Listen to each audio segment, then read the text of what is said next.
sniff out a story that may relate to behavior that's not suitable to be called a Christian leader, and they follow it until they can get to the bottom line of it. And to some of them, it's not that they're commissioned as righteous investigators. Some of them just want a story. And like with some Christians, not all Christians, but some Christians, that they can validate their own behavior when a leader's behavior isn't up to par, especially if they're doing the things that God said not to do, which reveling, smoking, drinking, getting high, having sex outside of marriage, lying, manipulating, cheating, all these things, which, again, the revival we talk about is not just the behavior that's not suitable to be called a child of God of sinners outside of us, but it's always appropriate to let the Holy Spirit shine the searchlight of heaven in our own hearts to be examples. That doesn't excuse the wicked, but I guarantee you, I know that I would like to be even more righteous in thoughts, words, and deeds. I want to walk in this thing in a purity that amazes even me. And in the observation of it, give God the glory. I want to do that. And so I'm peering over there at Job. In the Living Bible, it says this is his 8th speech.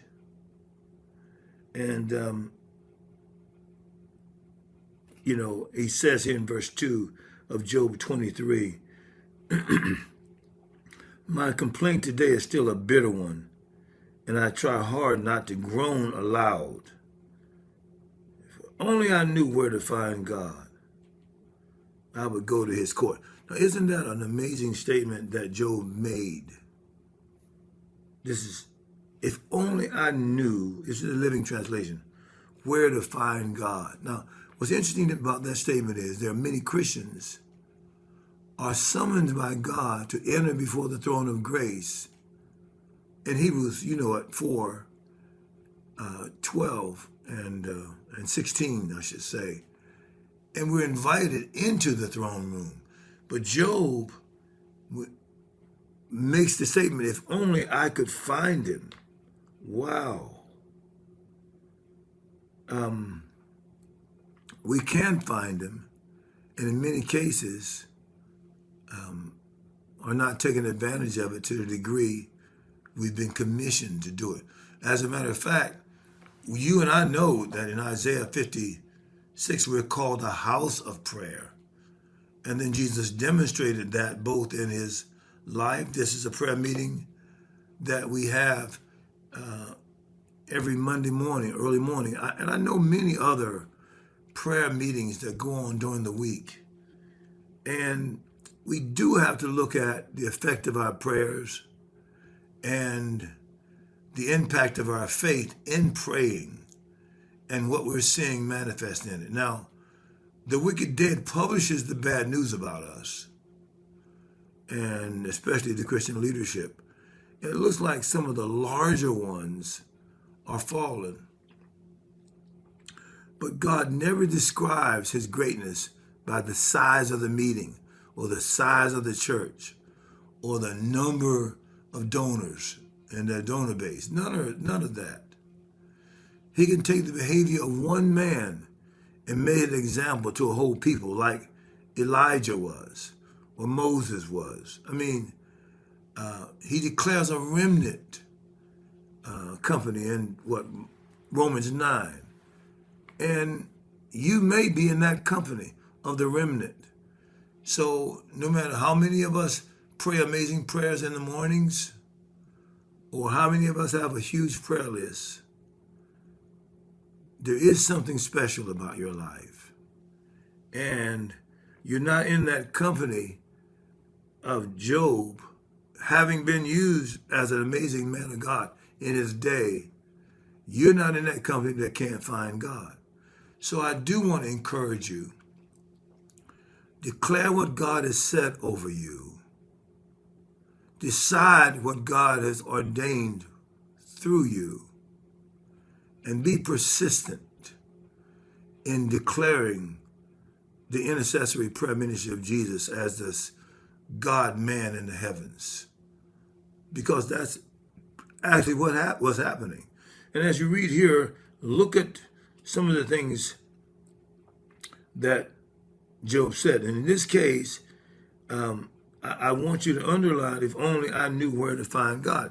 That's a special phrase that you can say you're not in that shape. Now, the vitality of your union with him, meaning you still may not at all times be clear on his voice, but you do know that Jesus made the way to the Father, and as the Son of Man, he's in the heavens representing us. You can get to the Father.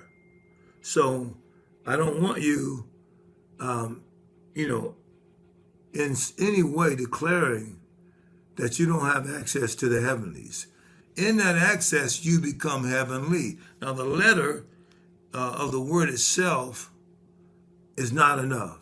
It's the quickening of that word in your heart that make you amazing. Now, one, the Lord chose you, you're born, and sometimes I do think about, the family you were born in, the gender you are, the exposure you have to the word.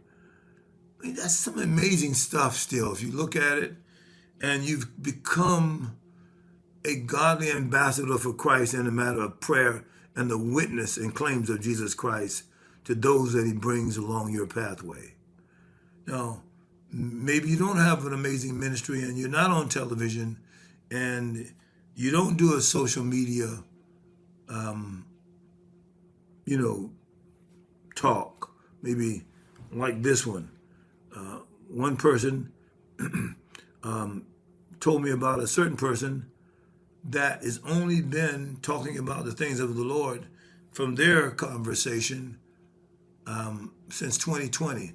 And the person that showed me it was amazed that he had 350,000 followers. And wasn't just the number, it was a number to them, but the fact that it didn't take a long time to be able to impact people.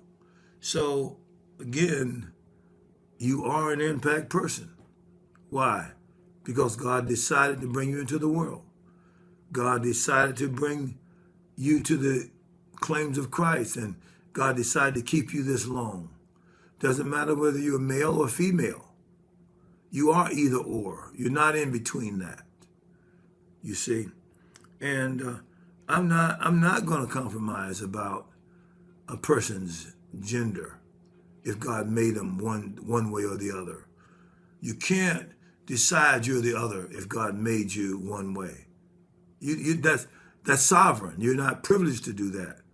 And in effect, you have to curse God. I sent a text out I think it was just to one of the bishops yesterday, about how that there are people so far from God now. The witches are sending out curses to one of the political sides so that they will not be elected. Amazing to me. That's no more amazing to me than these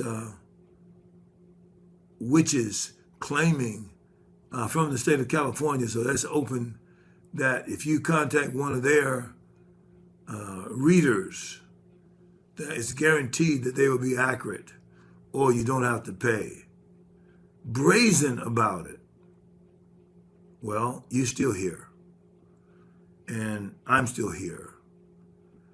We're not going to put up with foolishness, nor change our minds about what the Bible is clear about and what the Holy Spirit is here doing. He's doing it.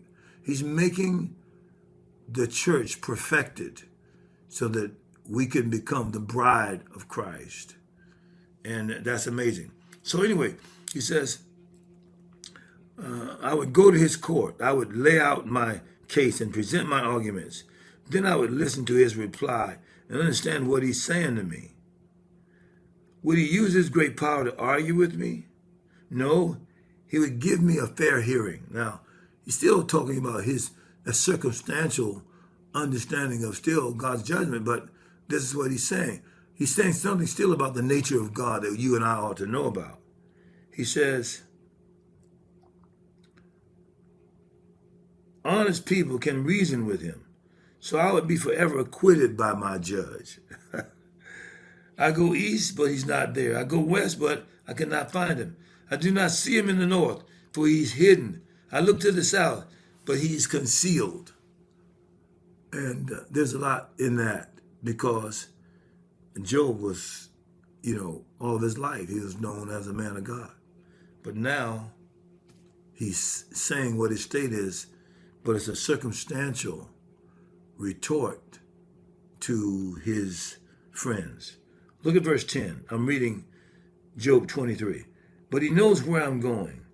And when he tests me, I come out as pure as gold. Come on, buddy. Look at here. For I have stayed on God's path. I have followed his ways and not turned aside.